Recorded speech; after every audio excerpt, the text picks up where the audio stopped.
தெனாலிராமனும் ஓவியரும். இந்த ஓவியத்தில் என்ன தவறு தெரியுமா? ஒருமுறை விஜயநகர அரசவைக்கு ஒரு ஓவியர் வந்தார். அவர் தன்னை ஒரு மிகப்பெரிய ஓவியர் என்று கூறி அரசருக்கு ஒரு அழகான ஓவியத்தை வரைந்து தருவதாக கூறினார். அரசரும் அவரிடம் தன் உருவப்படத்தை வரைந்து தரும்படி கேட்டுக்கொண்டார். சில நாட்களுக்குப் பிறகு ஓவியர் ஓவியத்தை முடித்துவிட்டு அதை ஒரு துணியால் மூடி அரசவைக்கு கொண்டு வந்தார். அரசரும் ஆர்வத்துடன் அதை திறந்து பார்க்கச் சொன்னார். ஓவியர் துணியை விலக்கினார். ஆனால் அங்கே அரசரின் முகம் மட்டுமே இருந்தது. உடலும் கால்களும் வரையப்படவே இல்லை. அரசர் கோபமடைந்தார்.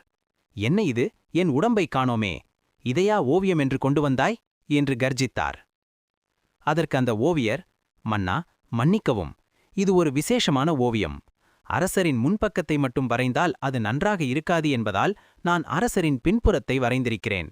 நீங்கள் மறுபடியும் கவனமாக பார்த்தால் உங்களுக்கு அது தெரியும் என்று சாதுரியமாக பொய் சொன்னார். அரசவை முன்னாலிருந்தவர்கள் ஓவியர் சொல்வதை நம்பி தங்களை அறிவாளி என்று காட்டிக்கொள்ள, ஆம் மன்னா, அந்த ஓவியத்தில் பின்பக்கம் தெரிகிறது என்று பொய் புகழ்ச்சி செய்தனர். அரசர் தெனாலிராமனை பார்த்து, தெனாலிராமா, உனக்கு என்ன தெரிகிறது என்று கேட்டார்.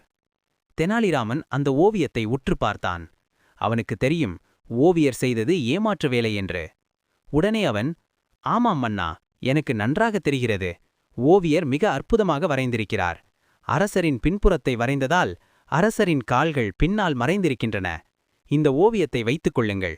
இதோ நான் அந்த ஓவியருக்கு பரிசாக கொடுக்க ஒரு பெரிய வைரத்தை ஒரு பெட்டியில் மூடி வைத்துள்ளேன். நீங்களும் அந்த வைரத்தை பாருங்கள் என்று கூறி ஒரு காலியான பெட்டியை அவரிடம் நீட்டினான். ஓவியர் அந்த பெட்டியை திறந்து பார்த்தார். உள்ளே எதுவுமே இல்லை.